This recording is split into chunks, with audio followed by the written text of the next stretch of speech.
Hey Chooms, been a while since I made a Cyberpunk video, huh? Well, don't get too excited. This topic isn't all chrome and eddies. Actually, wait.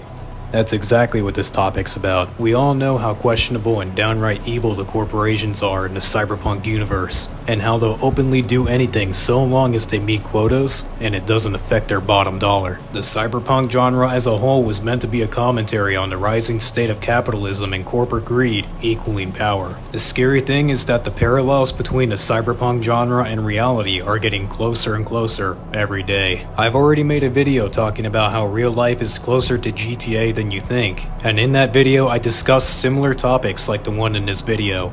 Give it a watch. Shameless plugs aside, Cyberpunk's predictions of the near future aren't too far off. With technology rapidly evolving, we already have real cyberware similar to what we see in-game. We're starting to see the rise of AI as it's integrated into everything.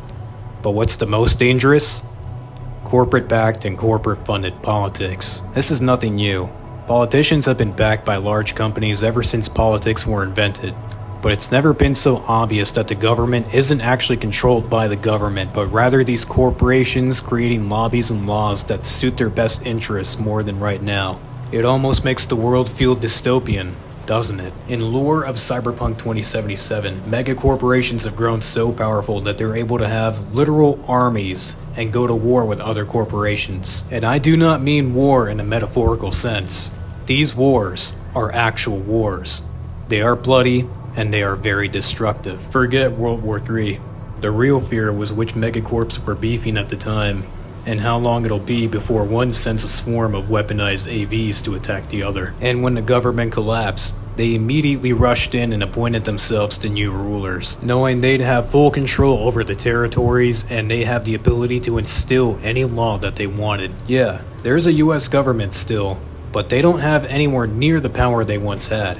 Not enough to take full control back from the many corporations that now run the country, puppeting the governments by lobbying laws to fall under their best interests, paying off favorable politicians, essentially having them in their pockets, to more openly endorsing them, claiming that they're sponsoring their campaigns. In Cyberpunk, the idea of a world governed and controlled by corporations is exaggerated and fantasized, but it is something that is all too real. Cyberpunk is a warning. If we do not keep these companies in check, then they will absolutely seize the first opportunity to take power and control. I know, not every corporation is evil and wants to rule the world, but even the nicest of corps who may genuinely have people's interests in mind still have their own agendas. As I've said earlier, corporations secretly aspiring to usurp the world's governments and take all control aren't the only parallels to Cyberpunk. It's time to talk cyberware. Believe it or not, but cyberware does exist in real life.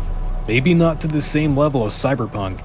We still don't have bionic legs that can make you double jump or retractable blades for your arms yet, but we are getting pretty dang close. One piece of tech in particular that goes directly into your brain and acts as a mind-controllable computer is Neuralink by Elon Musk. Neuralink feels a lot like the DeX you're able to upload your quick hacks onto, but it also feels like something else. Like a certain thing stuck in your head that you spend all game trying to get rid of. A chip that conveniently slots into the brain and corrupts it, rewriting your DNA to match someone else's. The Relic, Arasaka's prized prototype that they're selling as the cure for death. Uploading your consciousness into a chip so you can be implanted into a fresh new body, essentially living forever. Before you start typing your comment, I'm well aware that other than these devices slotting into your head, their respective uses are vastly different. But that's not the point I'm making. Humans have always had a fascination with immortality, and this is the main driving point of the game. Not wanting to die. We have not discovered how to successfully transfer the human mind into a computer yet. But as soon as we do, who's to say that this breakthrough in science and technology won't be sold as a miracle solution for death? You see, what makes Arasaka's Secure Your Soul program so bone-chilling is that they essentially gatekeep this technology so only the elite and the wealthy can afford it, making it insanely expensive. And the server where they house all of these constructs is actually a massive digital prison. It's one of the biggest shocking revelations in the game. The Relic and Secure Your Soul are actually the repurposed cyber weapon, Soul Killer.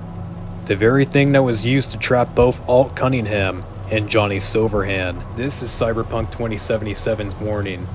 Not just to stick it to the man and oppose corporate capitalism, but the very real dangers of what technological breakthroughs such as immortality can mean if the wrong people get their hands on it. Now it's time I ask for your thoughts down in the comments. And if you enjoyed this video, make sure you leave a like, and most importantly subscribe, as it greatly helps out the channel.